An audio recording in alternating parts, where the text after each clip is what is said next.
At-tariqatu bila syari'atin batilah wasyari'atu bila qarikatin atilah.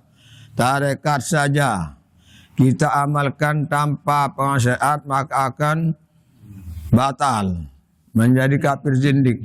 Dan syariat saja kita amalkan tanpa syariat akan kosong. Wa man jama'a bainahuma faqad tahaqqaqa. Siapa mengumpulkan antara pengamalan syariat tarekat maka akan tahqiqlah ia.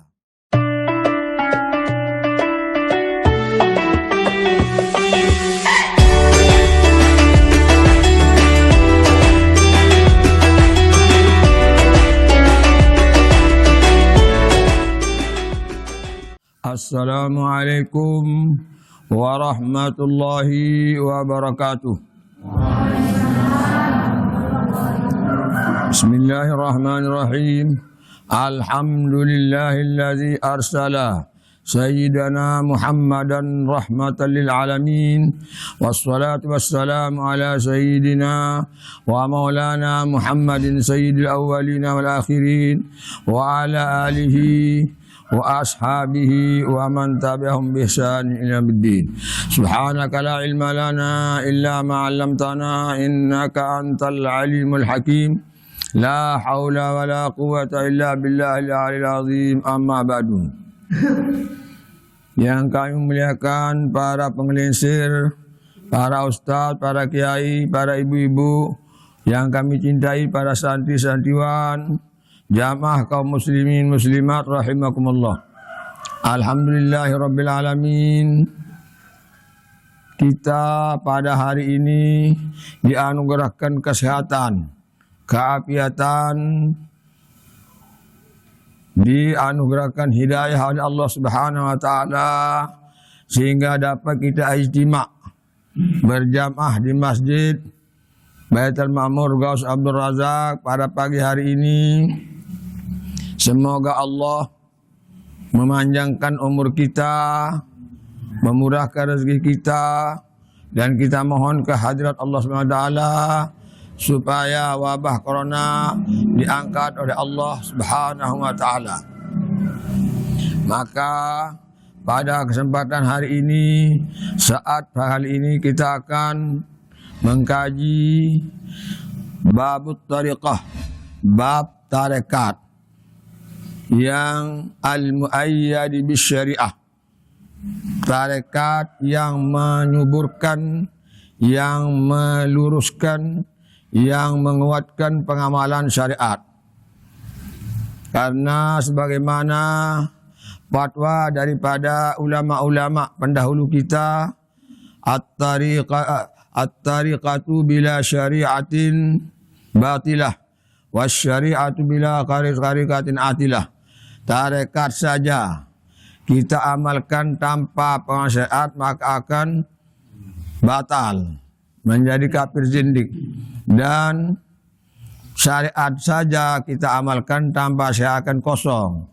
Wa man jama'a bainahuma faqad tahaqqaqa. Siapa mengumpulkan antara pengamalan syariat tarekat maka akan tahqiqlah ia.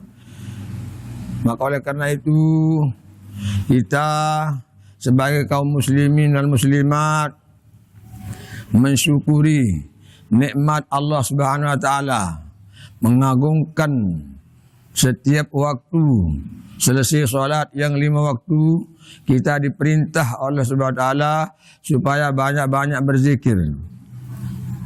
Allah memerintahkan di dalam Al-Quran, Allah berfirman, alladzina yadhkurunallaha qiyaman wa qu'udan wa ala junubihim wa yatafakkaruna fi khalqis samawati wal ard rabbana ma khalaqta hadza batila subhanaka faqina azabannar.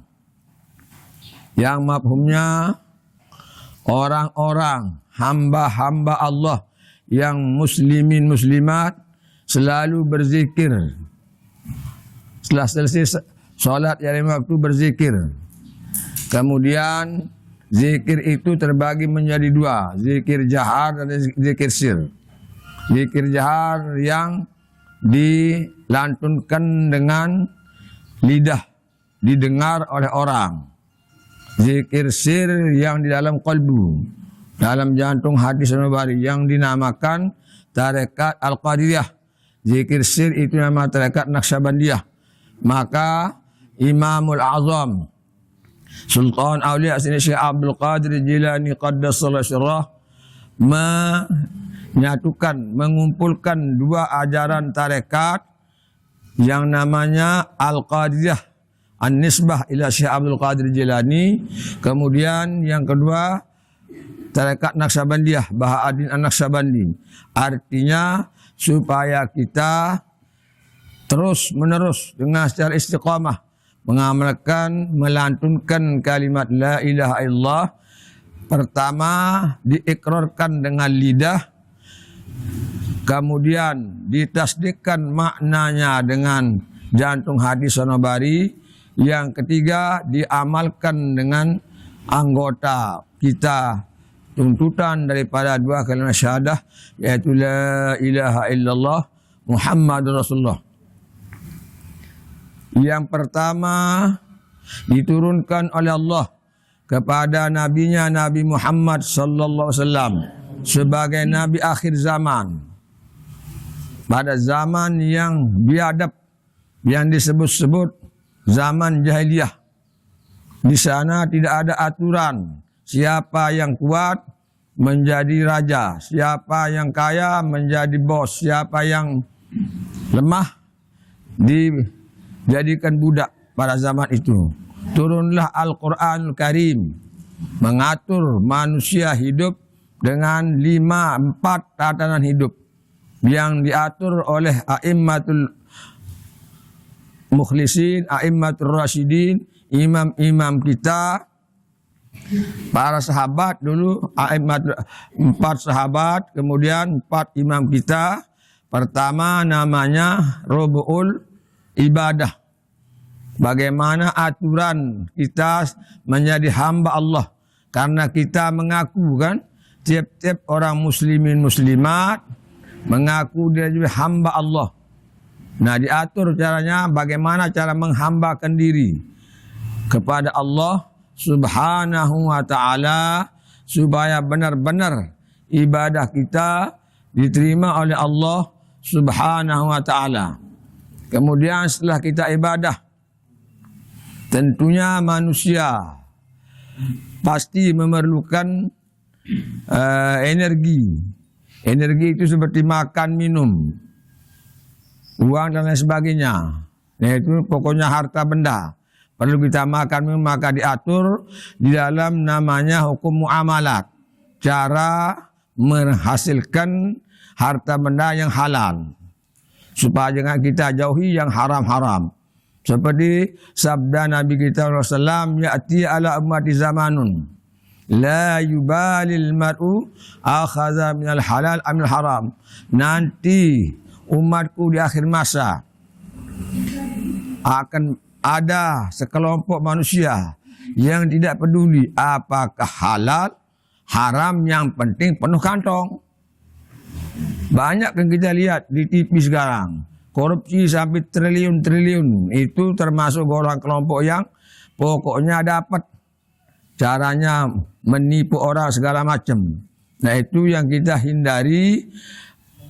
Dikirimkanlah, diutuslah seorang Imamul Azam Sultan Syekh Abdul Qadir Jilani yang membawa ajaran namanya tarekat Al-Qadiriyah, memperbaiki hati.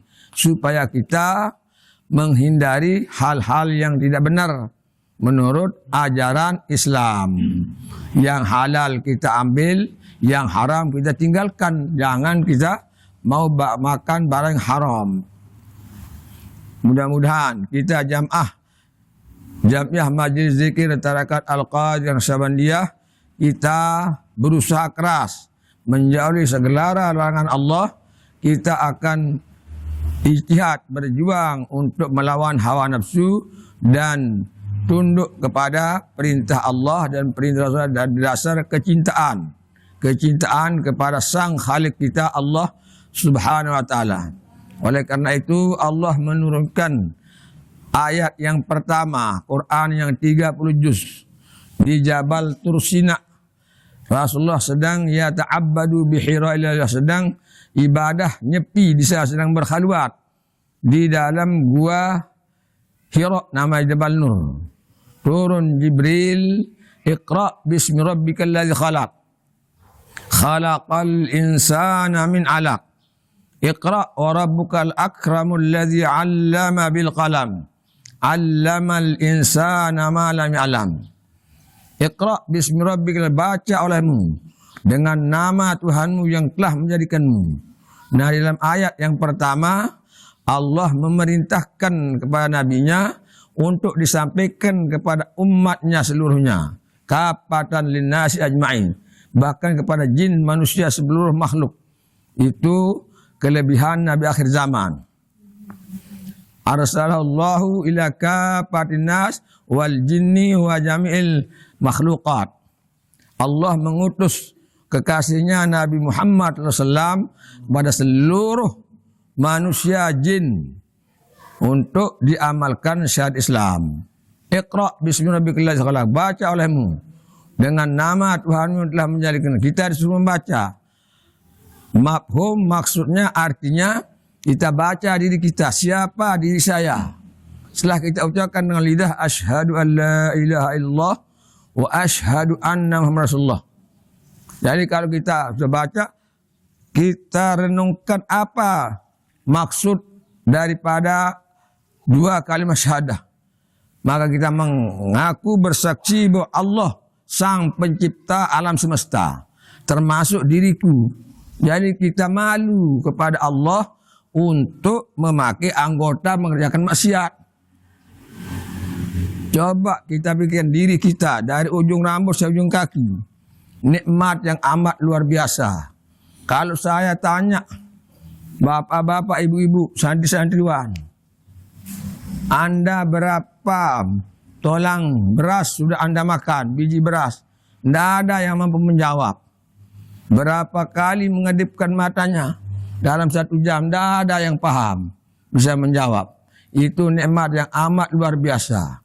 Wa fi anfusikum afala tubsirun. Pada diri kalian, kalau Anda pikirkan sedalam dan nikmat yang aku berikan kepadamu, pasti kita akan malu untuk mengerjakan maksiat. Malu kepada Allah Subhanahu wa ta'ala. Sehingga kita akan hamba yang baik, hamba yang selalu berzikir dan bersujud kepadanya. Tapi kalau kita lupa, tidak sudah kita terlanjur mengerjakan maksiat, Allah memberikan kita peluang untuk bertobat kepadanya. Kita beristighfar. Oleh karena itu, zikir tarekat yang telah dibaiat kepada salah seorang guru mursyid, kan beristighfar dulu, mohon pengampunan kepada Allah Subhanahu wa ta'ala sekurang-kurangnya 6 kali. Astagfirullahaladzim. Ya Allah, saya mohon ampun pada Allah yang maha besar atas dosa yang telah saya buat. Kita mohon ampun kepada Allah Subhanahu wa ta'ala supaya kita diampuni dosa kita, baru kita berzikir. Dan kelebihannya, orang yang berzikir itu luar biasa. Man qala la ilaha illallah wa maddaha. Ini fadilatnya. Barang siapa mengucapkan kalimat la ilallah, kemudian mentasdikkan maknanya dengan hati, hudimat arba'atu alafi dzambil kabair. Digugurkan, dihapuskan, diampunkan 4.000 dosa besar. Kemudian sahabat mengusulkan, ya Rasulullah, illam yakul lau dzambul minal kabair. Andaikan tidak punya dosa besar orang yang zikir itu dengan la ilaha illallah, yughfaru li ahlihi wa li jirani. Diampunkan dosa keluarganya dan tetangganya. Alhamdulillah. Nah, marilah kita amalkan dengan seksama. Saya himbau, saya minta kepada seluruh umat muslimin di seluruh dunia ini, bahkan yang khususnya di seluruh Indonesia, terutama para pejabat-pejabat negara, presiden berzikir, gubernur berzikir, polisi berzikir, Apakah tentara berzikir, jenderal-jenderal berzikir, pengusaha berzikir, petani berzikir, semuanya berzikir, maka Indonesia akan menjadi baldatun thayyibatun wa rabbun ghafur. Akan menjadi negara yang makmur, yang aman sentosa. Mari semua kita, pejabat-pejabat negara, insya-Allah janji Allah pasti akan terwujud, akan nyata. Mari kita berzikir habis solat yang 5 waktu. Sebab perintah Allah, kalau kita mengaku benar-benar jadi umat Islam, benar-benar jadi muslim-muslimah, jadi hamba Allah, jadi umat kepada Nabi kita Muhammad sallallahu alaihi wasallam. Di dalam surat Taha Allah memerintahkan aqimis sholata li dzikri. Dirikan solat untuk berzikir. Jangan assalamualaikum terus pergi, zikir dulu. Kalau orang tarekat biasanya ada berzikir dibayar 166 kali pukulan zikir. Yang jahar 160 kali melatih kalbu jatuh dengan berzikir sir, merenung. Siapa diriku? Apa guna diciptakan Allah? Sebagaimana Allah berfirman, "Wa ma khalaqtul jinna wal insa illa liya'budun." Tiada aku ciptakan jin manusia hanya untuk menyembah kepadaku. Itu firman Allah Subhanahu wa taala. Mudah-mudahan kita doakan nanti sebentar lagi ba'da salat zuhur supaya di Indonesia khususnya para umara kita, ulama kita selalu berzikir, selalu mengagungkan asma Allah, menggabungkan kalimat tauhid la ilaha illallah Muhammad Rasulullah, karena sangat besar manfaat dan kelebihannya.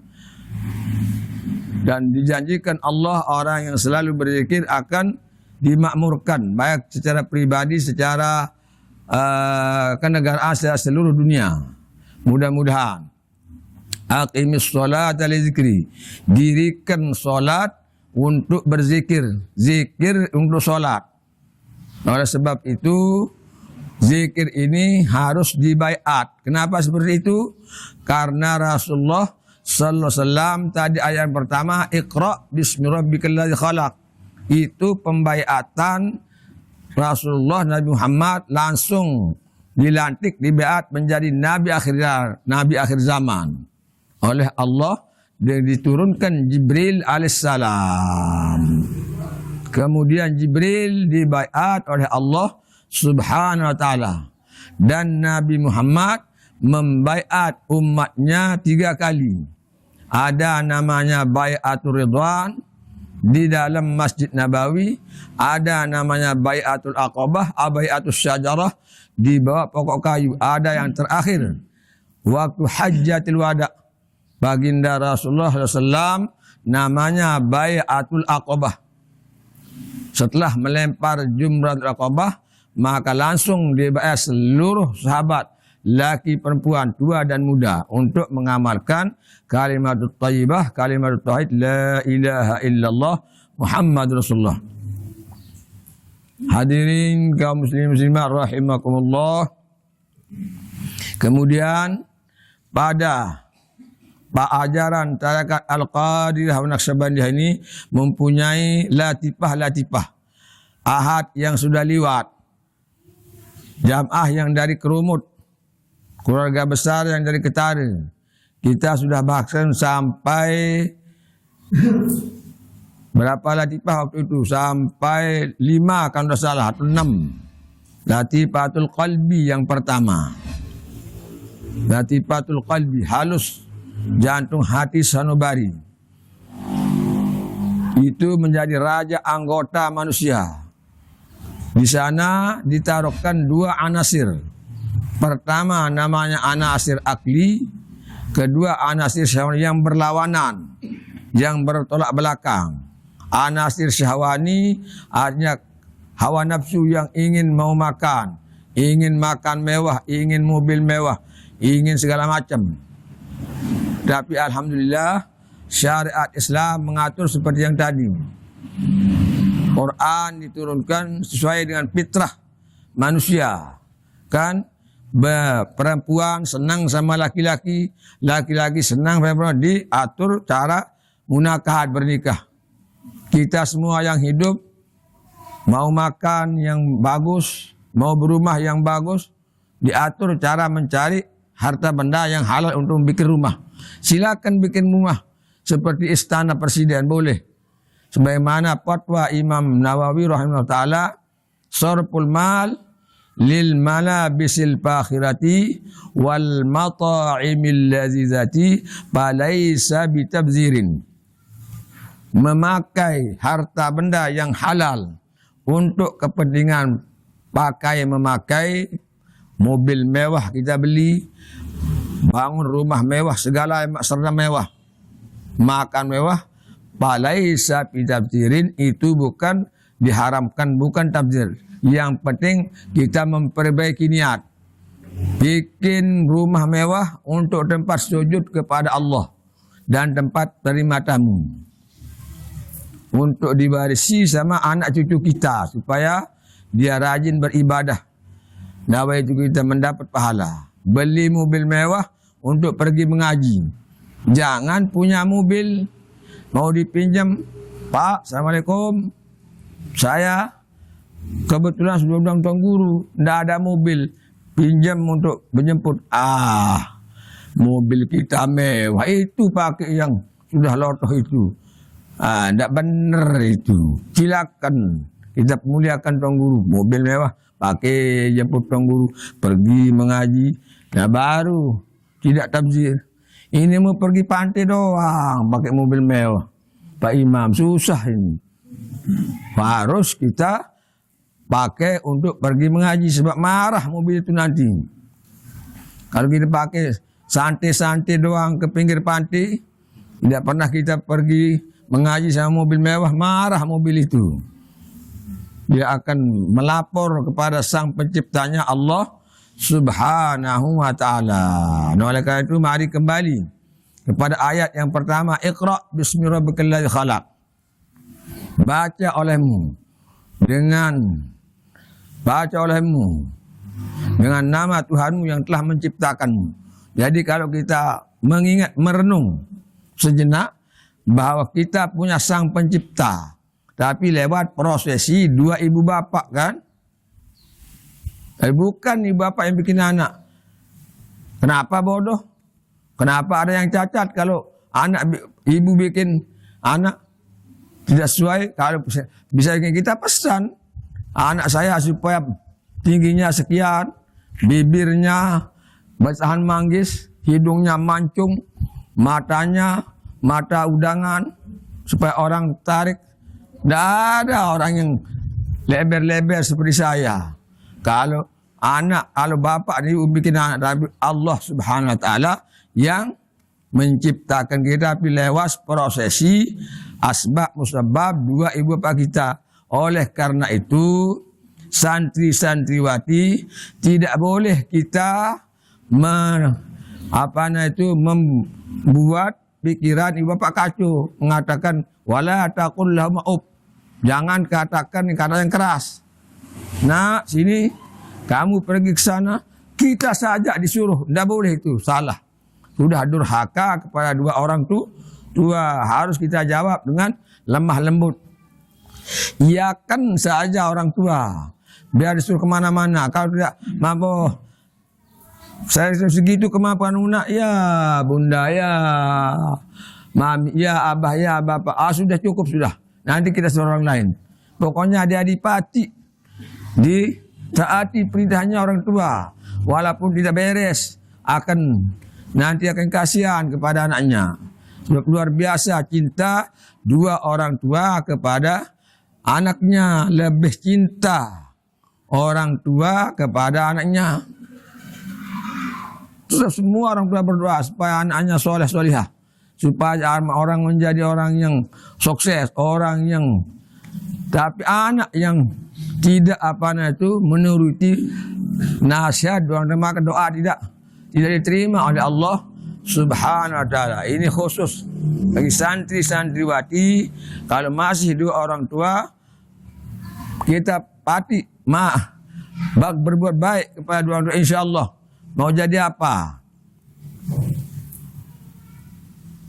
Para aulia-aulia dulu Datuk Umar, saya punya ayah itu, gurunya, dua orang tuanya, diperintah ke timur Umar. Lalan ke timur, tidak ada yang diambil. Sampai sekilo, panggil Umar, panggil lari santri di Peraya. Kembali Umar kata, Datuk kembali, lagi besok habis zikir, ke barat, Umar, barat lari. Jalan. Sekilo 2 kilo suruh kembali. Nah itu dites. Jadi apa perintah dua orang tua kita iakan dengan sejak ikhlas. Dengan ikhlas. Wala taqul lahuma uffin wala tanharhuma wa qul lahuma qawlan karima. Katakanlah bagi dua orang tua kata yang mulia, kata yang sopan, kata yang santun. Nah kalau santriwati, ibu-ibu kalau sudah punya suami, maka berpindahlah kebaikan kepada sang suami. Seperti dulu pada zaman Rasulullah Sallallahu Alaihi Wasallam. Orang muda baru bernikah, dikirim, dia minta kepada Rasulullah supaya ikut perang Sabil. Dikirim ke tempat yang jauh. Tapi diwasiat, dibaiat, dijanjikan oleh sang suami, Dek, jangan kamu keluar dari rumah ini sebelum saya datang perang Sabil dari jauh. Ya siap Kanda, silakan berangkat. Saya akan patuh kepada perintah Kanda. Tiba-tiba begitu berangkat sang suami, datang utusan daripada bapaknya sudah sakit keras. Tok, tok, tok. Siapa ini? Orang utusan dari bapakmu. Bapakmu sakit. Salam sama bapak saya. Rawat saya bapak saya. Saya tidak berani keluar. Sudah janjian sama suami saya tidak boleh keluar dari rumah ini sebelum beliau datang. Lusa lagi 2-3 hari datang. Tok, tok. Sudah Senin Kemis napasnya ini. Mau mati bapakmu. Biar Senin Kemis rawat sudah. Kalau meninggal dunia selesaikan jenazahnya dengan baik. Ini bandel manusia ini. Hidup pikiran utusan. Meninggal dunia bapaknya. Tok tok tok. Siapa ini? Meninggal dunia bapakmu. Biarkan, silakan mandikan secara bagaimana cara hukum Islam. Terus kapankan, kuburkan dengan secara baik. Saya tidak berani keluar. Belum datang suami saya. Akhirnya ngelapor sama Rasulullah SAW. Ya Rasulullah, apa ini? Ini umatmu dari sakit. Perempuan itu yang sudah ditinggalkan suaminya pergi ke tempat jauh dikirim oleh Rasulullah SAW. Jadi perjanjian tidak berani keluar sebelum datang suami.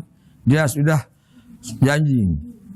Terus sampai mati tidak mau keluar.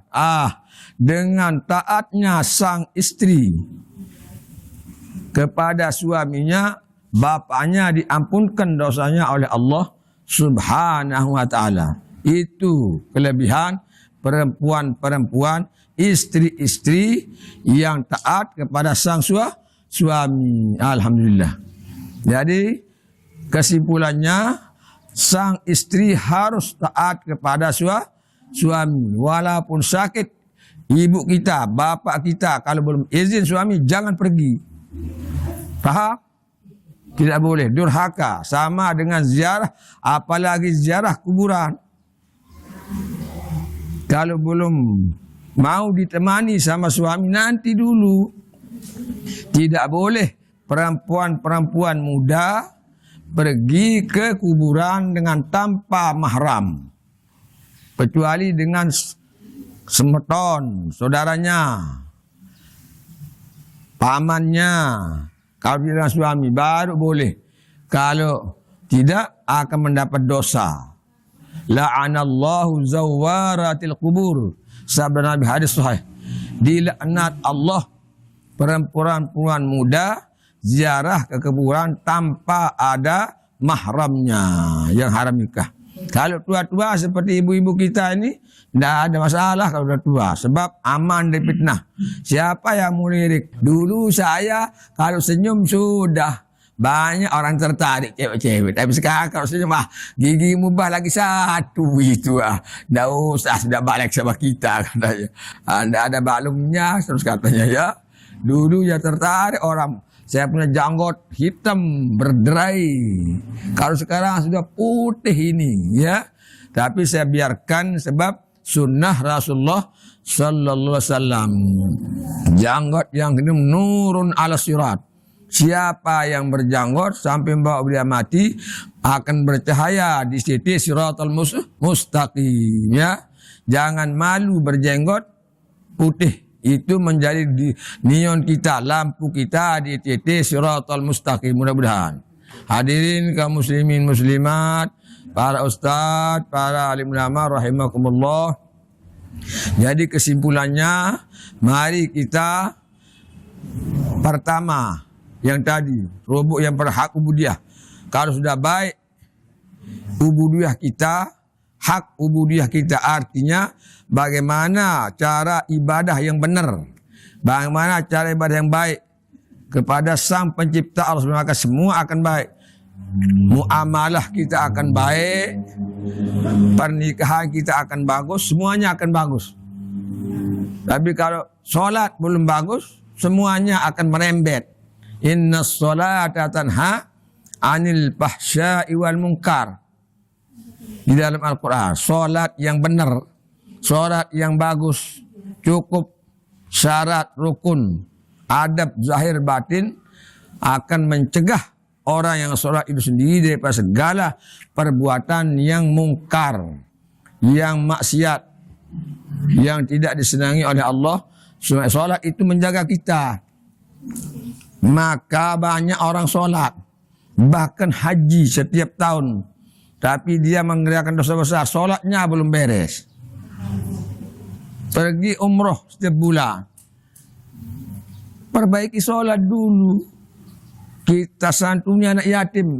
Kalau orang hartawan, bukan harta benda untuk diri kita sendiri, disuruh berzakat 10% kan, kalau hasil pertanian.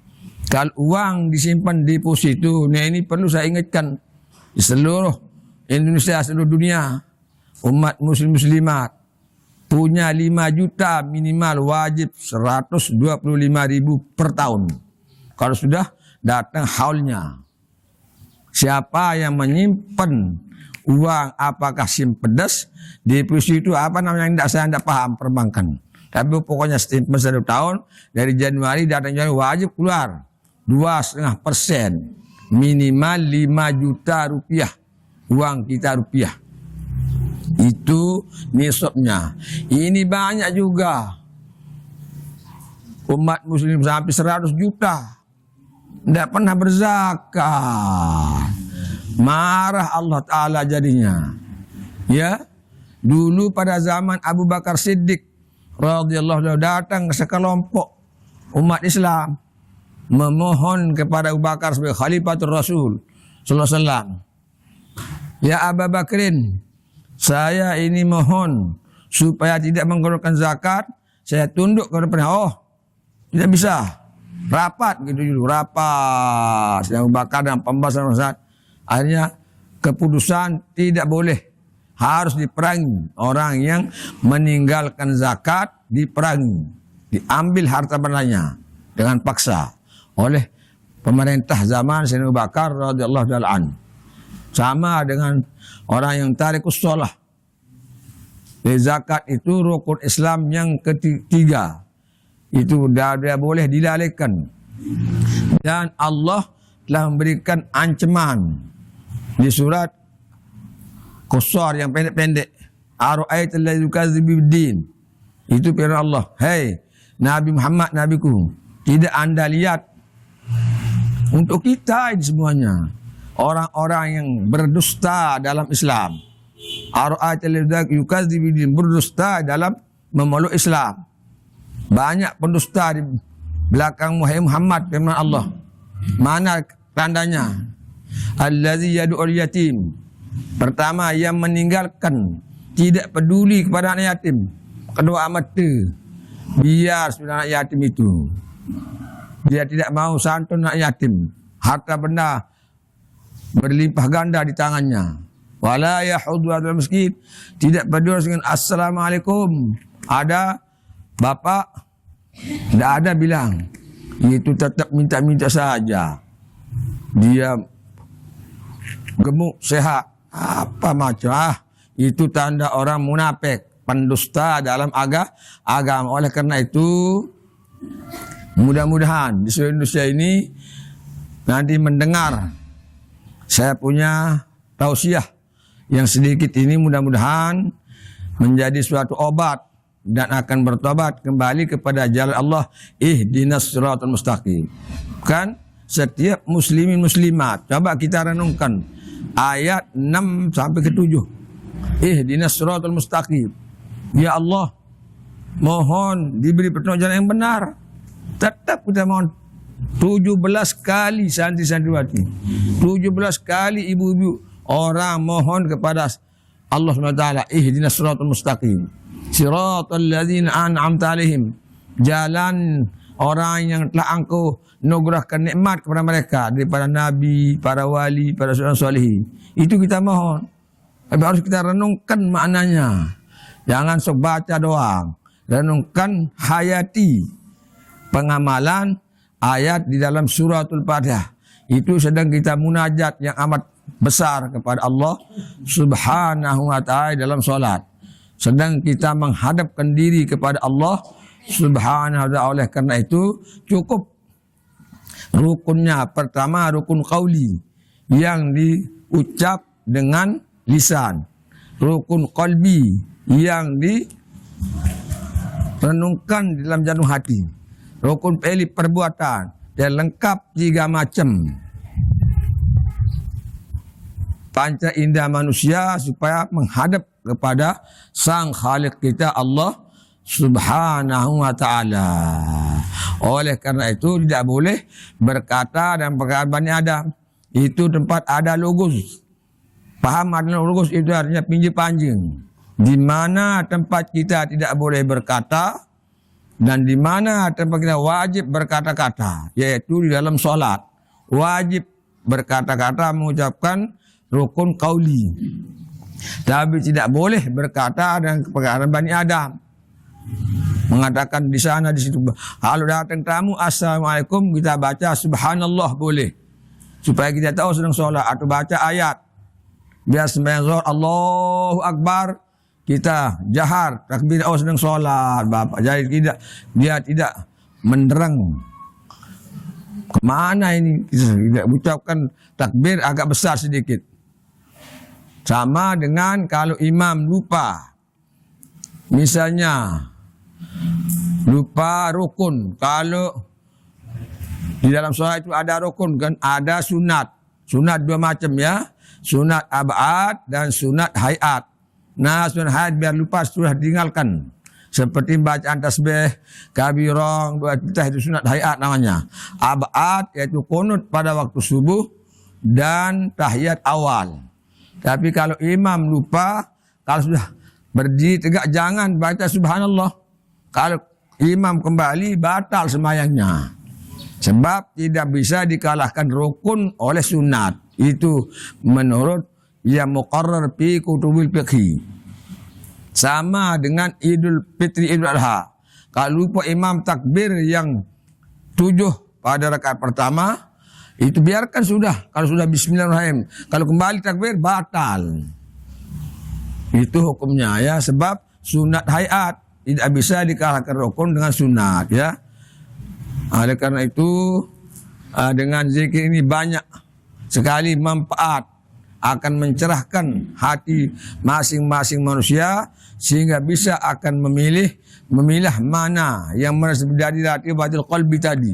Maka orang zikir kan la menundukkan kepala, la ilaha nama zikir Nabi illallah, zikir isbat, memukul jantung hadis Nabi supaya kalbu kita paham bahawa saya sebagai hamba Allah akan selalu menghambakan diri kepada Allah dengan sekadar ikhlas. Arti ikhlas, tidak kita mau dipuji orang, tidak kita karena ini hanya menjalankan kewajiban kita sebagai manusia yang diciptakan Allah, bersyukur kepada Sang Pencipta kita Allah Subhanahu wa taala dengan ibadah yang telah diperintahkan dan telah disunnahkan oleh baginda Rasulullah sallallahu alaihi wasallam.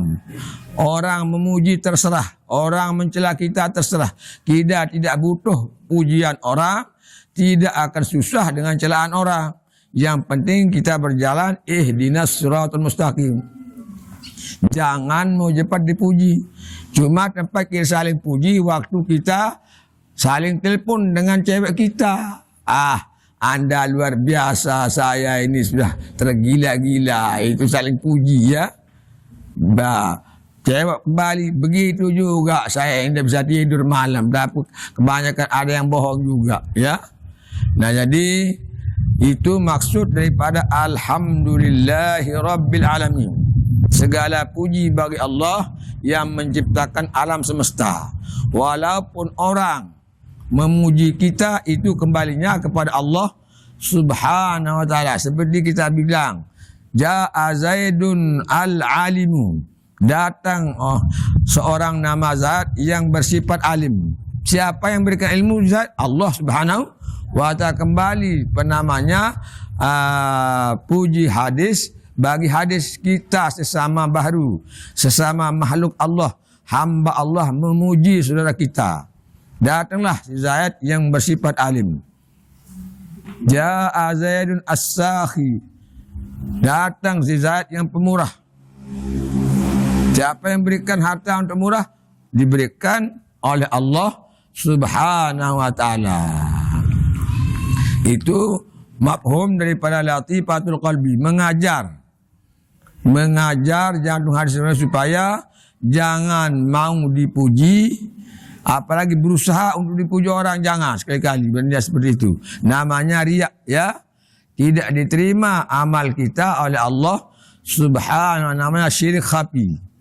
Kita hanya beribadah lillahi ta'ala sesuai dengan niat kita setiap kita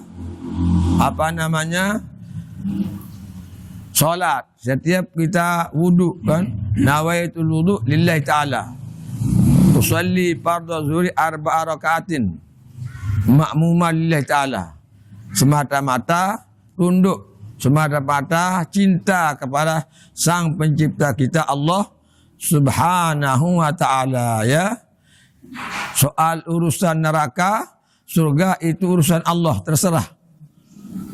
Terserah Allah Subhanahu wa taala yang membalas kita.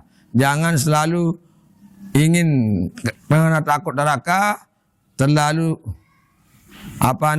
cinta kepada surga, cinta kepada penciptanya saja, makhluk itu. Kalau kita sudah tunduk, kalau sudah cinta, kalau kita sudah mengabdi, beribadah selalu kepada Allah SWT dengan secara ikhlas, maka Allah akan memberikan kita balasan yang luar biasa. Ma la ainun ra'at, wa la udhunun sami'at, wa la khatara ala qalbi bashar. Yang balasan namanya surga tidak pernah dilihat oleh dua mata kepala, tidak bisa dibayangkan oleh pikiran, dan tidak boleh didengar oleh telinga. Itu namanya surga nanti. Ma la ainun ra'at, wa la udhunun sami'at, wa la khatara ala qalbi bashar. Maka oleh karena itu, mari kita kembali kepada ayat Iqra itu. Bismillahirrahmanirrahim. Khalaq. Khalaqal insana min alaq. Yang telah menciptakan manusia daripada segumpal darah asal kita di dalam rahim ibu kita.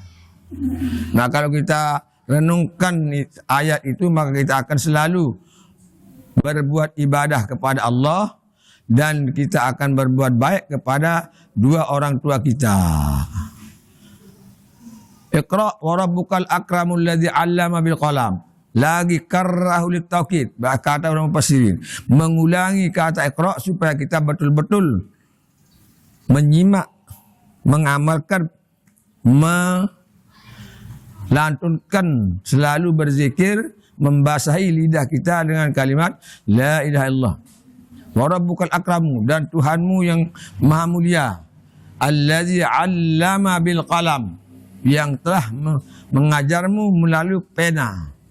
Jadi ulama-ulama ar-rasyidun, imam-imam ar-rasyidun dulu mewarisi kitab yang ditulis oleh pena.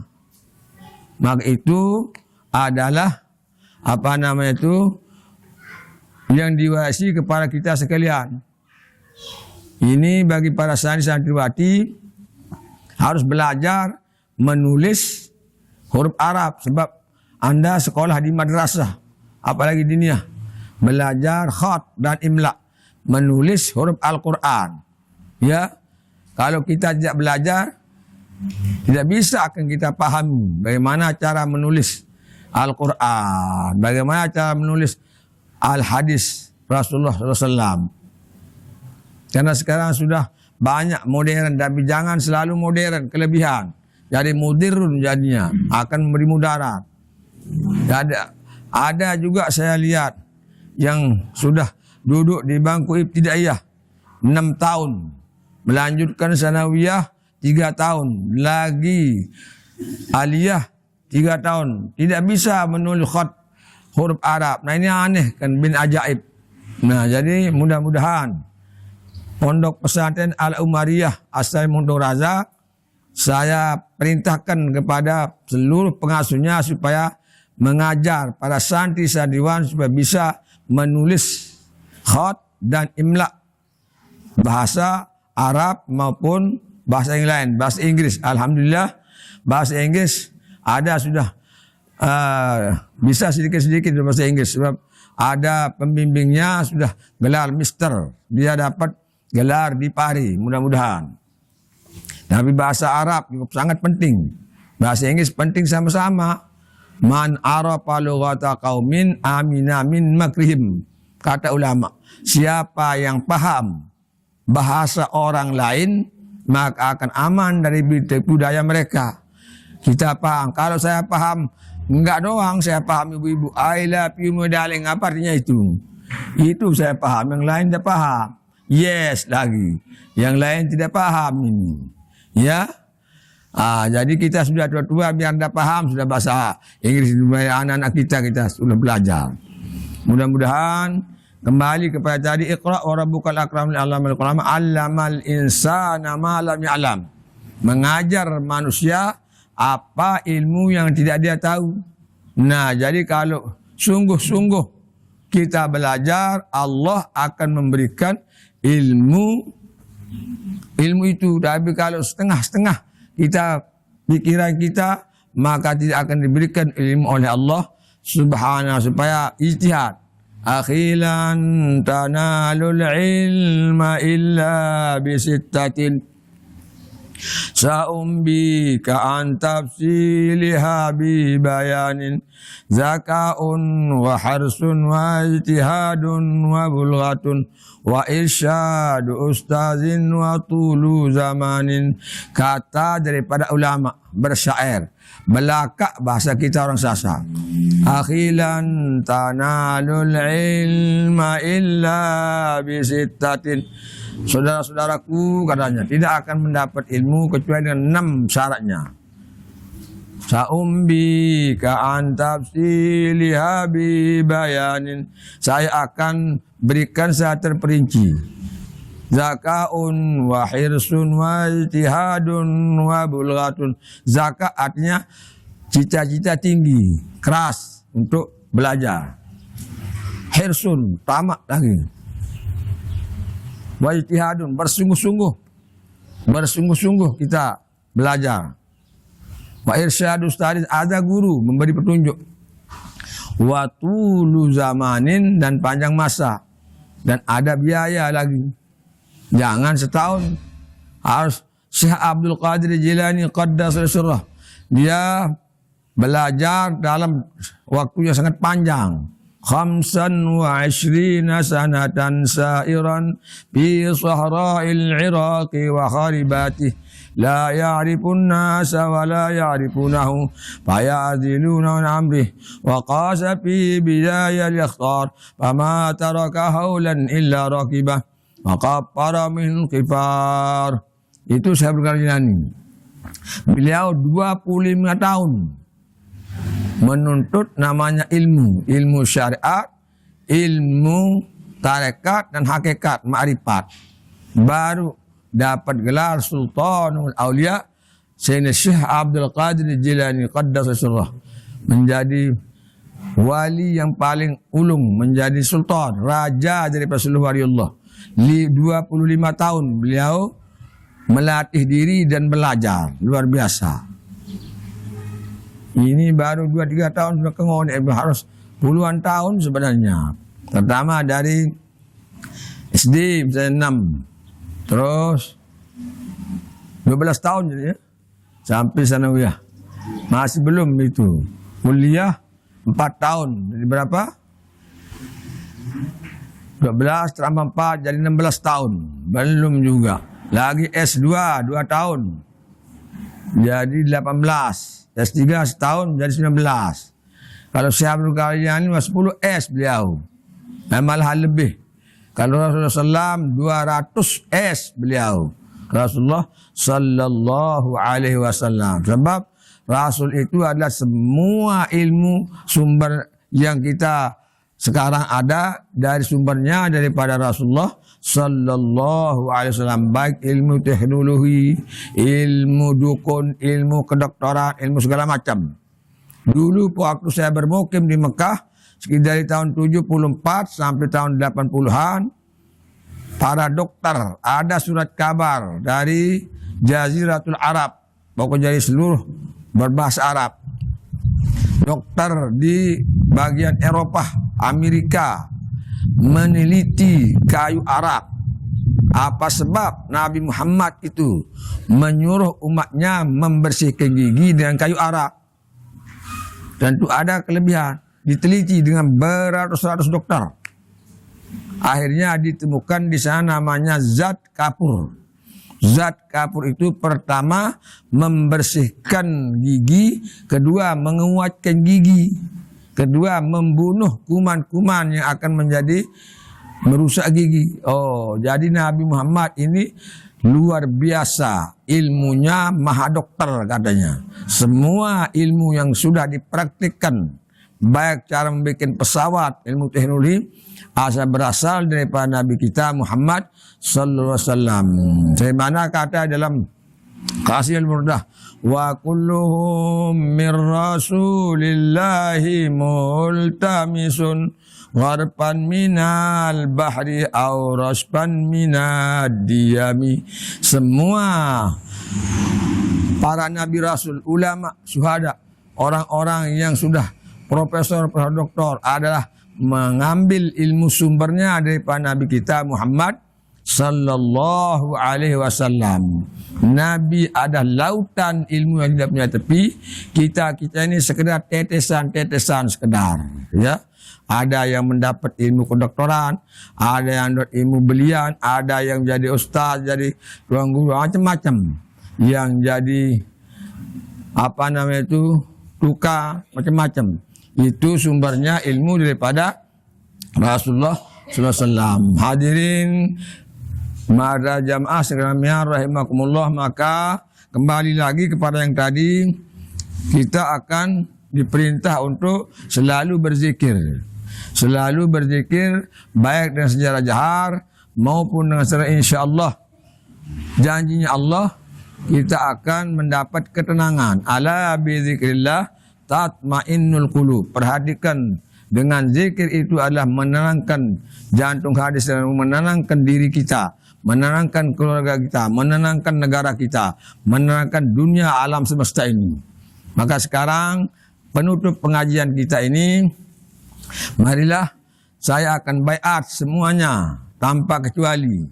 Tapi santri yang mampu zikir 10 33 silakan. Yang sudah ditawajuh ya 100, tetap pegangannya itu 166. Okay? Saya akan mengucapkan la ilallah terus disambut sama pelung sabi. Itu caranya. Terus 3 kali, mohon sekali.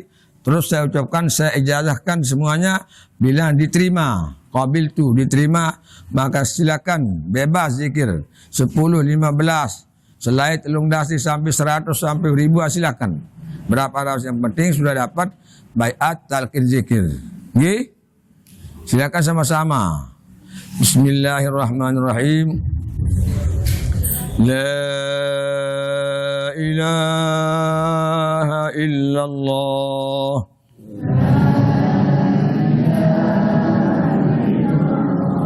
La ilaha illallah.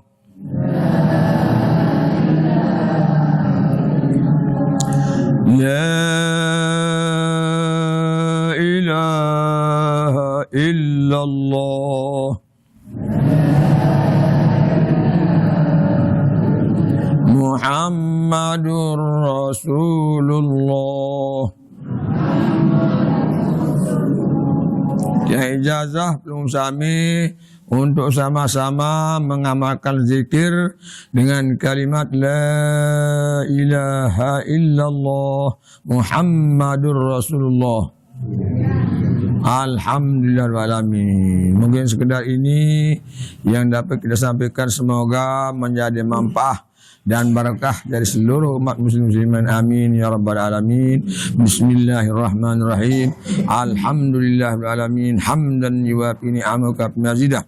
Ya Rabbana lakal hamdu kama yanbaghi li jalali wajhikal karim azim sultanik. Allahumma salli ala sayyidina wa maulana Muhammadin salatan tunjina biha min jami'il ahwali wal afat wa taqdi lana biha jami'al hajat wa tutahhiruna biha min jami'il uyubi was sayyi'at wa tarfa'una bi 'indaka ad-darajat wa tuballighuna biha aqsal ghayat min jami'il khairat bil harbi wal ramat wa ala alihi wa ashabihi ajma'in. Allahumma salli ala sayyidina Muhammadin wa ala sa'iril anbiya'i wal mursalin wa ala alihi wa ashabihim ajma'in. Allahumma ighfir lana dhunubana.